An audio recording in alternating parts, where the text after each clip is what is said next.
Hey, this is Drake here. I decided to make another build video. Really, it's just an update to the katana build video. With the update that they released, it dropped a few new armor skills that stacked really well with the build, and I thought made it better in my opinion. Now, the main thing we're focusing on is our battle spirit, which is at 31%. If you're not familiar, when a kimono enrages, you automatically get that damage bonus. And it's really good for volatile, deeply volatile, which stay enraged probably 3/4 of the fight, half to 3/4 of the time you're doing 31% more damage, which is awesome. Now, the armor piece that made this happen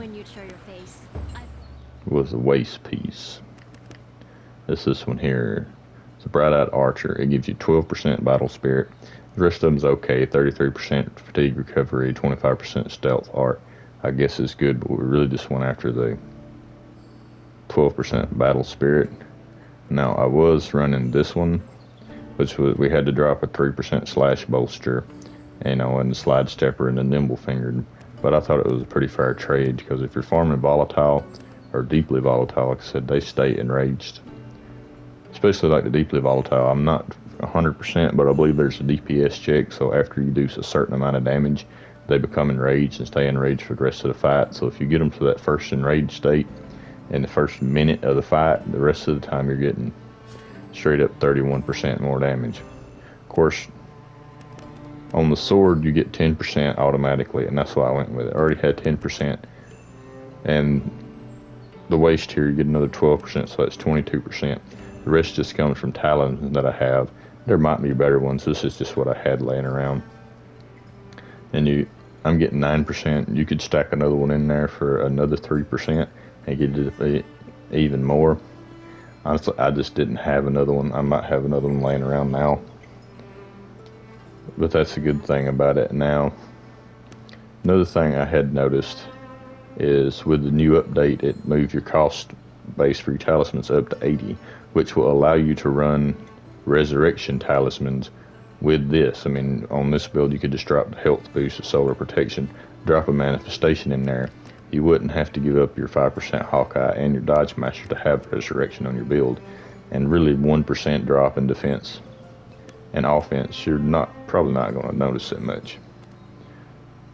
But like I said, the 31% when it becomes enraged is huge, because I mean you're getting 20% from your weapon already, 75% more from your manifestation release, which we have stacked. Let's see if I can go into it. I can show it as I'm talking about it.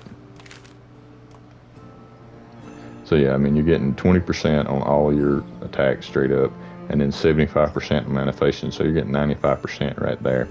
And you get another 3% from slash bolster, which is 98%. We'll just count it if you're in your unbound state.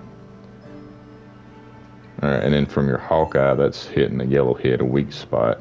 That puts us up to 108%.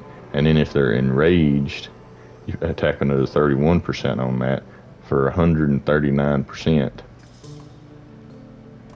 And then we've still got our 6% solar protection.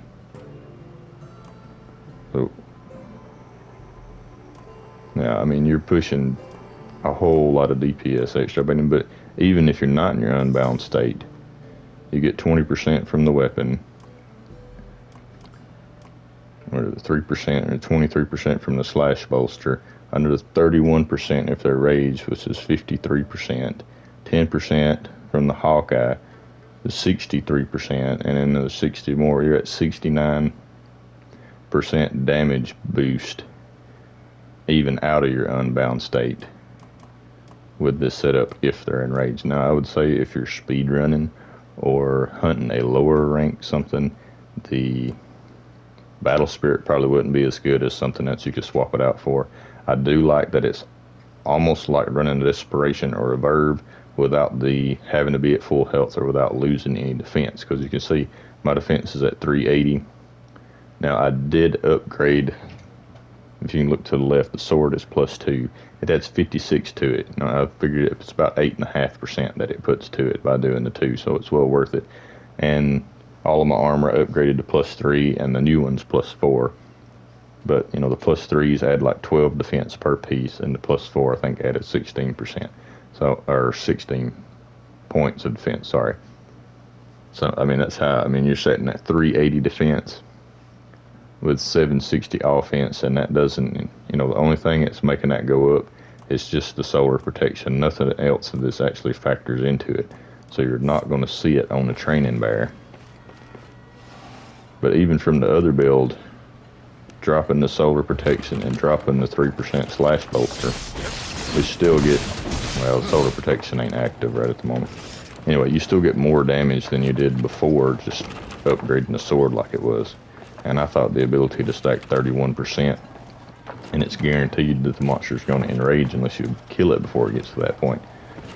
So, I mean, the damage potential is there. I mean, this build should wreck anything you go up against. Especially, I mean, the harder they are, the better it will work. And you can see our defense and offense drop because solar protection dropped off. But, you know, nearly every hunt's during daylight hours. And with 380 defense, after eating, I took the big hit from the Lurid Deathstalker and still had a quarter of my health left. That's crazy that you can take that kind of hit and have that much health left and still do decent damage. Anyway, this is just an update to the build. I hope y'all like it. If you do, give the video a like. Thank you.